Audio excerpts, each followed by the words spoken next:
Online banking. It's so simple, right from the comfort of your own phone. But don't get too comfortable. Just because it's super convenient doesn't mean that it's safe. In a bank lobby, there's usually a security guard watching over your money. But there's no security guard online.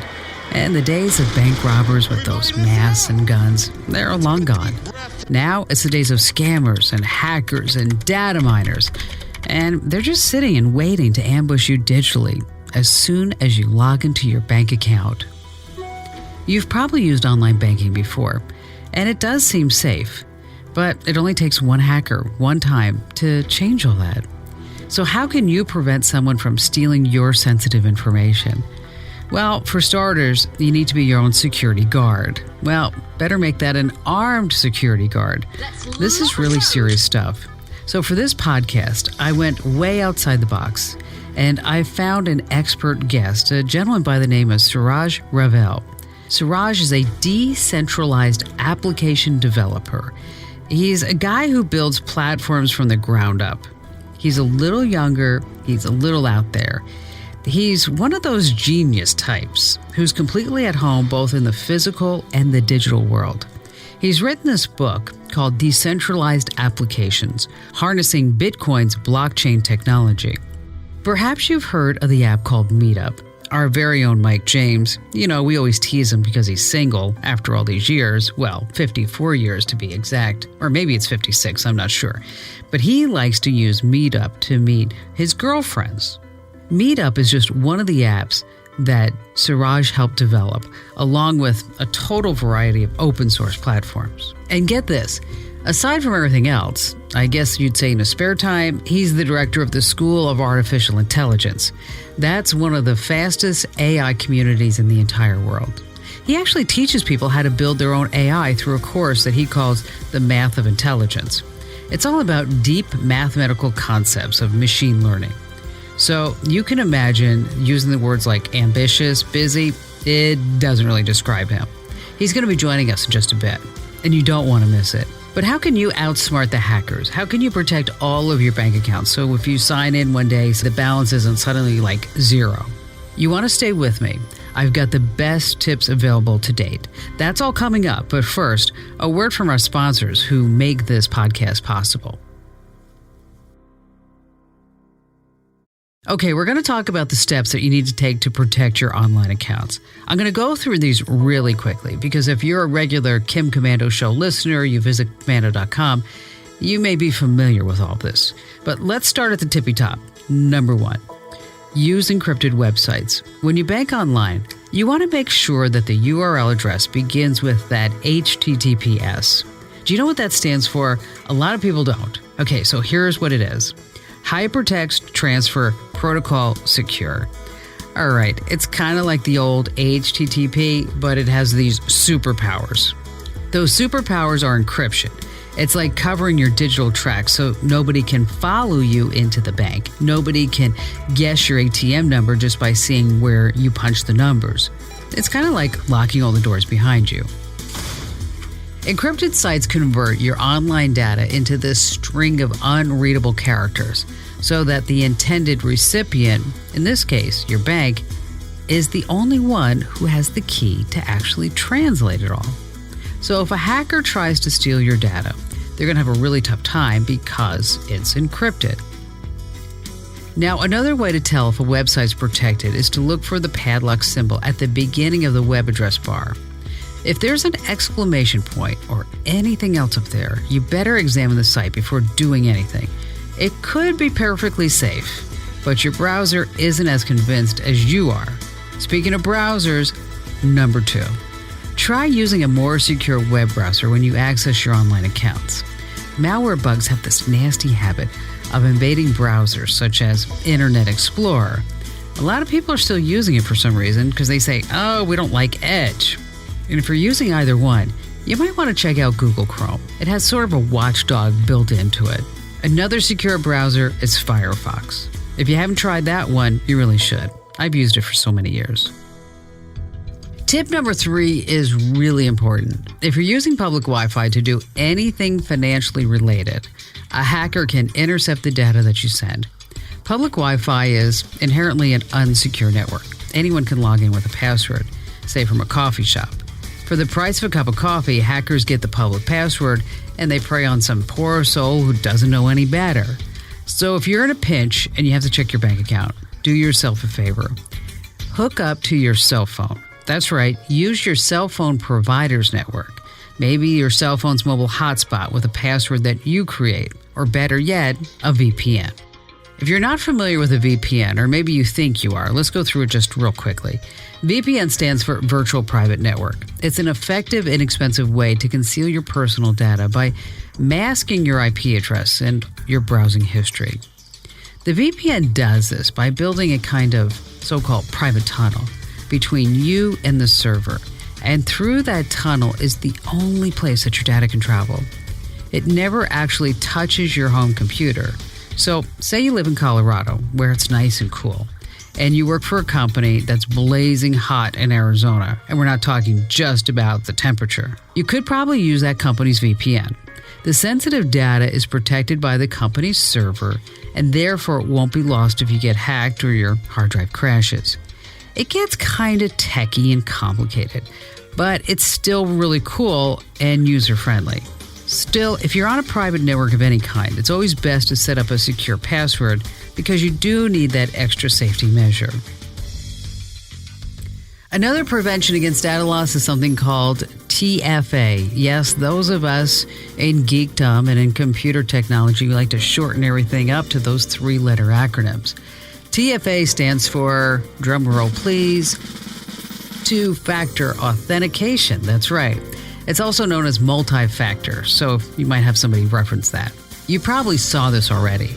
With TFA, you authenticate your identity not only with your username and password, but another piece of information, like maybe a passcode that the company texts to your phone. And speaking of passwords, how many of you remember this moment on The Simpsons where a student hacks into the school's computer system and totally crashes it? You're not supposed to be able to get outside our network. You shouldn't have made your password. What was the name of the street I grew up on? Password Drive. Okay, I was just trying to lighten things up. But people make a lot of mistakes when it comes to setting passwords. Mistakes cost them millions of dollars sometimes. So if you've got this super old password that you set back in the day, you want to change it. What was considered a strong password 5, 7, 10 years ago is probably medium strength or even weak by today's standards. My guest in this podcast, Suraj, wanted to comment on this. So let me bring him in right now on the podcast. Hey, Suraj, thanks for being on the podcast. Glad to be here. Okay, you were really bent on passing along some password tips. So what's your password tip? My first tip is to not have the same password for all of the accounts that you use. If one of them gets compromised, all of your social media is compromised. So I would have a separate password for all of your accounts. I would save all of that in one kind of file that is itself password encrypted. You're not storing that locally anywhere on your laptop or desktop. You're storing that in the cloud. So maybe in your Google Drive account or your AWS account, but it itself is password encrypted. But the cloud is safe if you've encrypted whatever you're uploading to the cloud. So that way, even if that file is compromised, you still have the password to whatever you've uploaded to the cloud. All right, it's probably time to update your passwords. Now, another type of multi-factor authentication is the fingerprint question. Your mother's maiden name, the name of your first pet. Which of these addresses is most familiar to you? I'm sure you've seen these before. Multi-factor is just one more layer of protection that hackers have to penetrate in order to get to your cache. If your bank requires one, that's a great thing. 2 is even better. But companies like Apple are taking fingerprint security one huge step further. So what do you think about that, Suraj? the whole field of bioinformatics deals with using biometric markers like your fingerprint, your iris, in some cases even DNA, as a way to authenticate you to whatever account you're trying to use. Right now, Apple has been one of the biggest companies that's adopted this biometric scan for your fingerprint via the iPhone. But I think that is definitely a good thing. I'd like to see more of that, and I think in the future we're going to start moving towards iris scanning, and then eventually some sort of a blood pressure scanning, where it like measures the cadence of your blood pressure via just like a simple non-invasive touch with your thumb, and that would provide unique authentication as well. But overall, it's a good thing. Our next tip is a pretty much standard feature in banking. I'm talking about the alert system. Banks are totally willing to send you a warning any single time there's a suspicious activity on your account. You can usually set your own level of suspicion, and your bank will alert you. I know, sometimes these alerts, it just feels like noise, it's clutter, and you may be tempted to ignore them. But just glance over them before you actually trash them. Remember, it only takes one small fraudulent transaction to open the floodgates. And let me tell you how. Stefanina Foreman is a financial specialist with the U.S. Navy. She told us how a $1 charge can allow an online thief to go on a major shopping spree at your expense. The new thing with the hackers is when they scam your information, they'll send a charge through for under $1. A lot of people may see that on their statement and just disregard it or blow it off. What happens is once that charge goes through, it tells them that the account is open and active, and then they begin to make other purchases, large dollar amount purchases. Now, there are some people who never worry about a breach. They figure, hey, I'll get an alert if there's just weird activity on my account. Then there are those who check their balance every single day. Nothing gets by them. If a sneaky little unexplained $1 or $3 bank charge pops up, they're going to see it. Now, in reality, we're all busy. So at least once a week, just check your statements. And using your own two eyes is still the best way to check for any fraudulent transactions on your accounts. Now, some of you have moved from cards and banks to Bitcoin, Ethereum, and other forms of cryptocurrency. I actually wrote a book about this. You can find it over at shop.komando.com if you're interested. But let's talk to Suraj again. Suraj, do you really think that Bitcoin is, I guess you'd say, safe? Right now, I wouldn't call blockchain technology safe. I wouldn't use the word safe to describe it. I would use the word volatile, high-risk investment. I'd use the phrase, the ability to have a bank account if you cannot have a bank account otherwise. That's what's given to you, right? So I'm talking about these developed countries like, Kenya, developing countries like Kenya and India. If you don't feel like you can trust your local bank authorities with your money, Bitcoin allows you to open a bank account in a way that doesn't require a bunch of paperwork. You just open a bank account and it's on your phone. So in terms of safe, it's safer than a corrupt bank, but it is not safer than, say, a very well-established bank like JP Morgan Chase or ING, etc.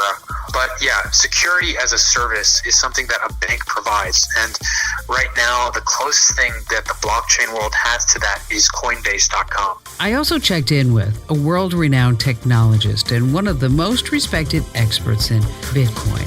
Coming up, we're going to tell you what to watch out for and how to stay protected.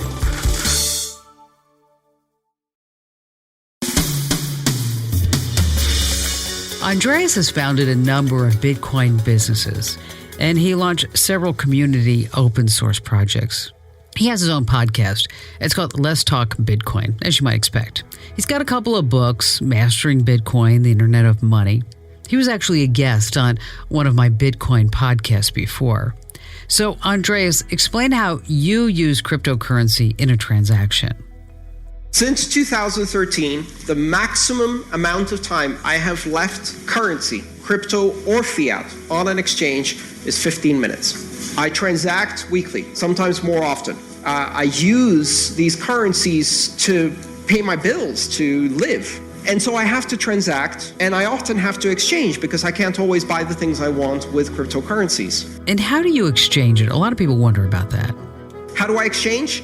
In and out. In, 3 confirmations, sell, ACH or bank transfer out. I don't even leave fiat on exchanges. I don't trust them to hold money.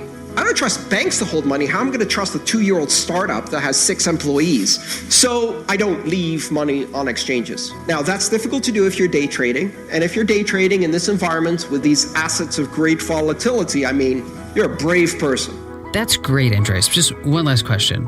How do you store your Bitcoin? Think of it as warm or hot to cold all the way down to deep freeze. On the cold side, I have a small amount of Bitcoin that I hold in deep cold storage. That means that they're held on keys that are not instantiated on any device, that exist in such a way that they're encrypted with a memorized passphrase, which I have also communicated to people who might become my heirs so that they don't get lost with me. And that's cold storage. Then I have an intermediate tier, which is on a hardware wallet, actually several hardware wallets. Again, pin protected, passphrase protected, backed up with mnemonic phrases.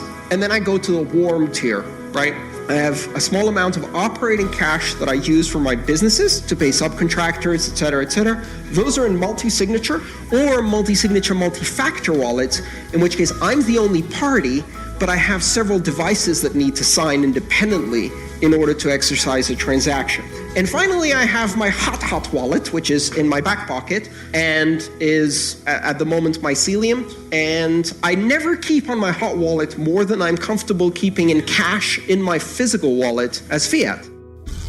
What Suraj and Andreas said really sticks in my head. We're talking about Bitcoin, blockchain. The environment is not completely safe. It's not backed by any government or any bank. It's very, very volatile. It comes with risk, which leads us back to this whole open source platforms. Suraj's area of expertise is this, and it's really important for you to know some things about this. Open source software, in case you've never heard before, it has source code, which has been made available to the public. So anyone can inspect it, modify it, enhance it. Bitcoin, some people say, is truly open source because it was also designed by the public. Nobody owns or controls Bitcoin. Everyone can take part in the development. Bitcoin operates on peer-to-peer technology. There's no central authority, as I mentioned, and there is no bank.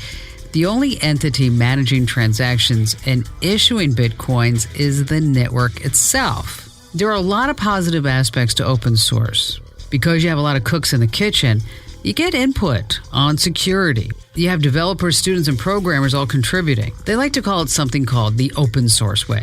It's kind of a code of ethics. It's, I guess you should say, a lifestyle.